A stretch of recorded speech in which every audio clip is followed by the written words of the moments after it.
Шәриф Камалның мемориаль фатиры булган татар әдәбияты тарихы музейында аларның сүнмәс уты дигән күргәзмә эшли.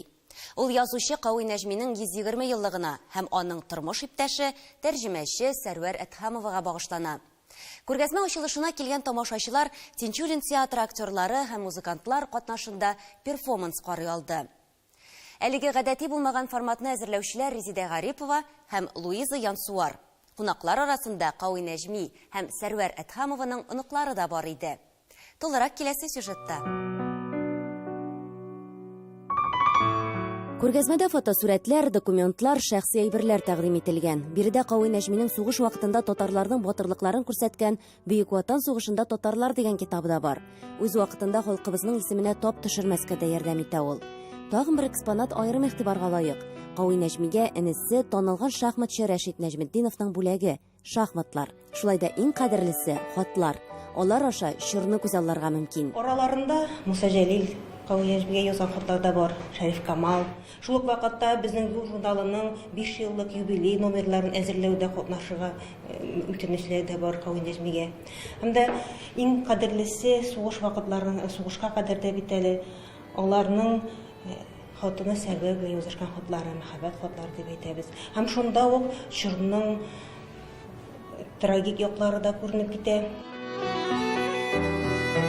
Гомумән, Милли музей фондларында аның мирасы шактый күп сакланган. Татар китабы йортында Кавый Нәҗминең шәхси китапханәсе дә бар. Һәм ул китапханәдә аның үзенең менә язгы җилләр романының төрле телләрдә тәрҗемәләре дә бар. Рус телендә дә, чех, словак, поляк телләрендә, башка менә безнең Авропа телләрендә тәрҗемә ителгән ул. Моннан тыш аңа төрле язучылардан, замандашларыннан бүләк итеп килгән китаплар, менә без алар аша күрәбез, чыннан да Кавый Нәҗмигә мөнәсәбәтнең нинди булганлыгын, нинди яшәргә аралашканын. Ул теге үзе менә бер кызык тарих. Һәм гомумән менә Кавый Нәҗми үзенең эзләнүләрендә, әсәрләрен җытканда нинди китапларны кулланган, без аларны монда шулай күрә алабыз. Кавый Нәҗми бала чагыннан ук күп авырлыклар күргән шәхес. Хәзерге Горький өлкәсе Кызыл Октябрь авылында туган. Тик 2 яшеннән Нужадан качып гаиләсе белән күченеп йөрергә мәҗбүр була. Казак байларына көтү көтә һәм төрле хезмәтләрдә ялланып эшли. 11 яшендә беренче шигырен яза, рус шигырьләрен татарчага тәрҗемә итә, 16 яшендә Казанга килә. Бәлки аның кайбер иҗатының кайбер аспектлары хәзер вакытта актуаль түгелдер. Яшьләр өчен бигрәк тә, чөнки барыбер әсәрләрне бер яшь язылган социалистик реализм жанрында ул инде билгеле бер төсмерләр белән җиткән әсәрләр. Әмма шул вакытта нәкъ менә әдәби яктан карасак та Кавый Нәҗми безнең әдәбиятыбызда аерым бер этапны чагылдыручы шәхес. Икенчедән, Кавый Нәҗми җәмәгать эшлеклесе буларак, гомумән ул замандагы язучыларның үзенә күрә бер лидеры буларак бик әһәмиятле шәхес. Чөнки беренчедән Язучылар берлеге оешкач 1934 елда ул аның беренче рәисе була, кулга алыначакка кадәр шунда эшли. Рәислек чорында да соңрак депутат булгач та ул репрессияләнгән язучыларга ярдәм итәргә тырышкан. Сугыштан соң Муса Җәлил исемен аклауда да аның өлеше зур. Күргәзмәдә Кавый Нәҗминең Әминә Җәлилова белән язышкан хатлары да бар. Гаепсез рәнҗетелгәннәрнең хисләрен ул яхшы аңлый. Үзе дә репрессия корбаны. Кавый эше буенча тикшерү бигрәк озакка сузылды. Бер яктан бу борчый, икенче яктан куандыра. Яхшылап тикшерсәләр, аның гаепсез икәнен ачыкларлар иде. Үзәккә аның эше буенча хат юлладым. Бәлки барып ирешсә, файдасы тияр иде.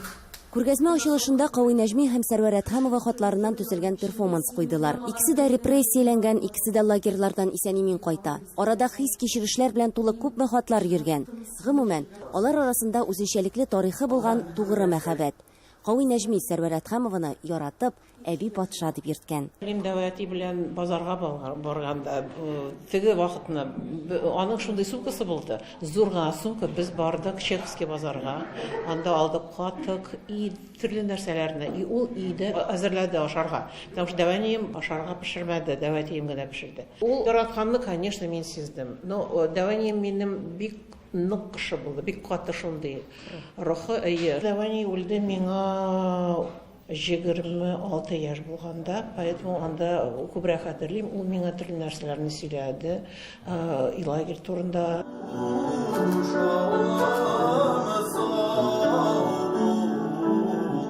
Чараның Шәриф Камалның мемориаль фатирында узуы да юкка түгел. Кавый Нәҗми кулга алынгач, Шәриф Камал аны яклап чыгыш ясаган, дуслыкларына тугры калган. Ә бит ул вакытларда Кавый Нәҗмидән күпләр йөз шигыре. Уллары Тансыкны күргән кешеләр юлның икенче ягына чыга торган була. Шунысы игътибарга лаек, Тансык көчле радиофизик, язучының оныклары галимәләр. Алар шәхесләребезнең исемен саклау өчен кулдан килгәнне эшли. Ә Кавый белән Сәрвәр мәхәббәте турында күптән түгел операда иҗат ителгән. Бар китап, Сөннәс мәхәббәт, ялгышмасам, анда аларның хатлары җыелган һәм шундый бик пронзительный юллар. Шул китапны безгә кулга эләкте.